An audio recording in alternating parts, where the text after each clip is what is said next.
That shooting took place here at this CVS off Patrol Road in Monroe County. If you take a look at this car behind me, you can still see the bullet holes from that incident. I spoke with the GBI as they... Destin, you've been following this case for over a year now. You spoke with Stephen Fawcett's mother today.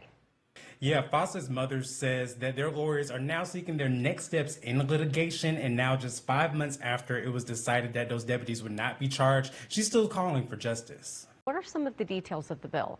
Carly, if a survivor's abuse, domestic violence, or trauma were contributing factors to the crime, they can now have their sentences reduced. These machines behind me are not only cleaning those leafy greens, but it's taking some of the workload off of local farmers. Saturday and Sunday's opening ceremonies start at 10 a.m. I'm Destin Howard reporting for WPGA News, Macon. Arthur told me that the winds from Helene were so strong that it caused a piece of her roof to be lifted off. That same piece then landing here in her neighbor's front yard. It's important to remember that Addie's Law has been in effect now in Georgia for just over a year. It's been a long day here at the Midway Straw Company for fire crews who say despite the increasing smoke and debris you can see around me, the support from surrounding agencies is making the difference. The Macon Sleep Out raises thousands of dollars to support those experiencing homelessness. Call where they found that child shot, suffering from a gunshot wound, and just over an hour later, they responded to another shots fired call, which was reported to be in retaliation. This is what's left of a home belonging to a mother and son lost to a deadly fire here in Twiggs County. The main focus of today is making sure they get a look at those jobs essential to everyday life. The staff here at Legends Fitness says a consistent schedule and patience are keys to setting realistic goals. How would you describe the No Kings movement and the message of No Kings? So doing this race for 11 years, why do you like coming out here with something that, keeps you coming back for so long? With the expansion of the new jail underway, are there any talks right now about either closing down the old section of the jail still? Is that in conversation at all? How does Bobby Brown prepare for a performance? Slowly. Okay. These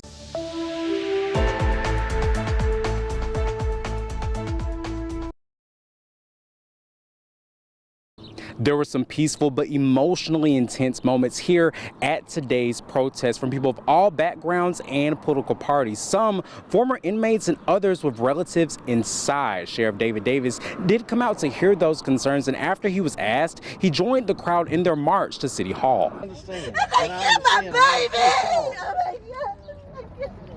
And I'm so sorry that has happened, that you've lost your child.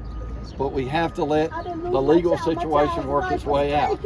After moments of protests and stories of loved ones affected by what demonstrators call inhumane conditions at the jail, Sheriff Davis tried to provide answers. Paula Platt, whose son Stephen Fawcett died in custody just over a year ago, once deputies involved held accountable. Fawcett died after suffering a medical emergency. Why are they still working every day enjoying their lives? My son deserved blessings. He didn't deserve to be treated like trash. Others had similar questions. These commissioners have been back there. They see the conditions.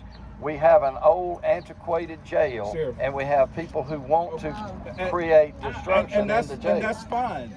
But you have a commissioner, you have several commissioners that have said that place back there is not for human consumption. Why do you keep people back there in a part that's unhuman?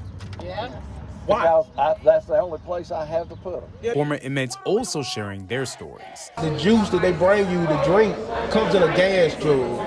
A car gas jug. When the cell doors closed, she and I had to sleep on the floor with our noses pressed against the door so we could breathe at night, because the smell of human waste was so palpable and so profound that we could not breathe.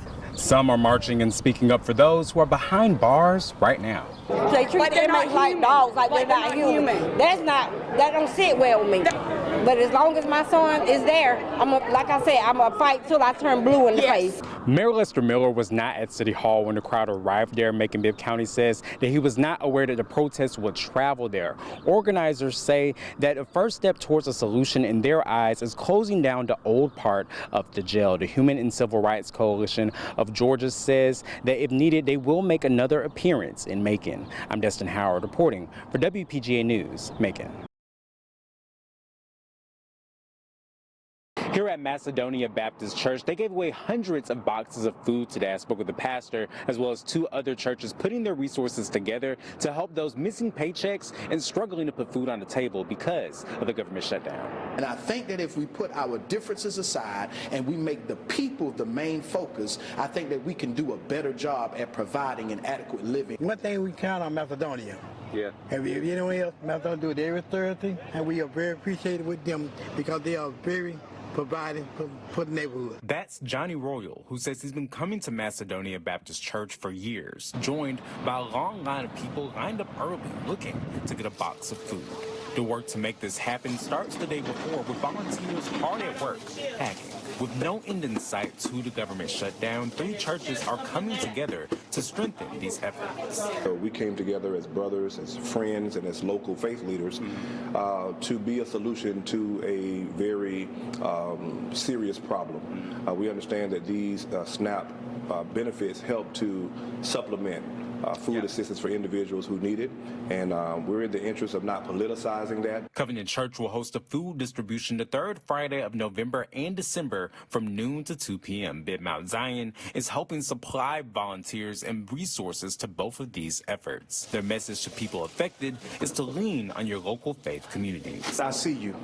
You know, I may not be affected by what you're going through, but because you're going through it, I'm affected too. Absolutely. And I don't want to just have church with you and let you walk out with the same need that you came in with. There are physical and tangible resources that are also available through these churches and others, and we want to make sure that that information is widespread. I asked if given the chance, what would they say to our lawmakers yet to end what's now the longest American government shutdown? I think the best thing that we can do, no matter what position that we're in, is just have the best interests of the people at heart.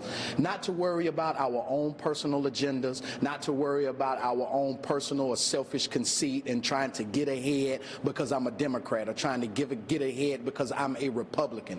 Macedonia Baptist Church is stepping up their normal food distribution to giving away 400 boxes. That's Thursday at 10 a.m. I'm Destin Howard reporting. Hip-hop started out of struggle. It started with people that were in dire conditions and used the elements of breaking, MCing, graffiti, DJ, you know, to better themselves.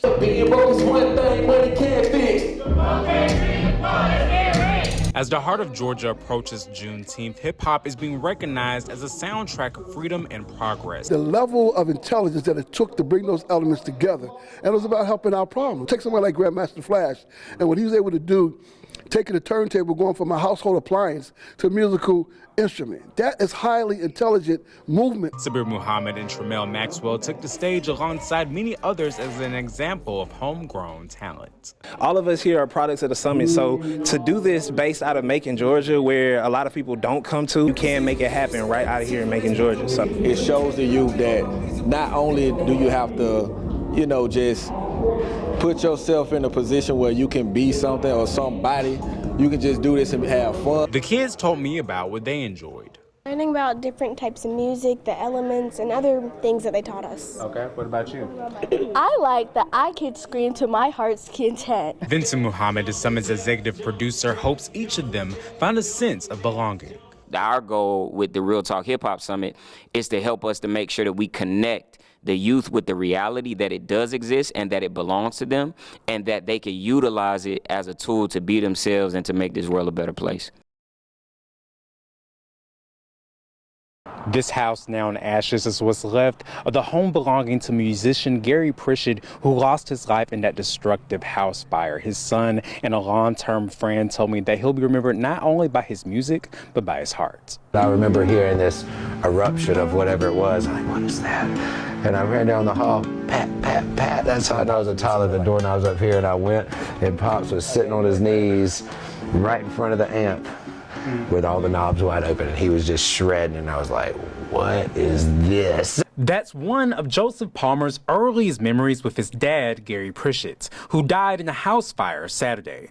3 dogs were also killed. We lost our puppies in there too, and that's a loss on its own. Despite the loss, Palmer and his father's friend of 50 years, Kyler Mosley, hold their heads up high, just as Pritchett did wherever he went. He was undeniably kind, I guess a contagious kind of thing. Like, you just know, like, you can, like, no matter what you're going through, whatever the circumstance may be, you could approach him and he'd be there for you. Anytime anybody was around him, he was just such a welcoming, good guy to be around, man. Musicians that worked with him, you know, I mean, I don't think I've ever heard any of them, you know, anybody say anything bad about him. Palmer looking to the future, knowing that his dad is far from being forgotten. He's going to live on through me and my brothers and sisters and this long list of grandchildren and great-grandkids over here.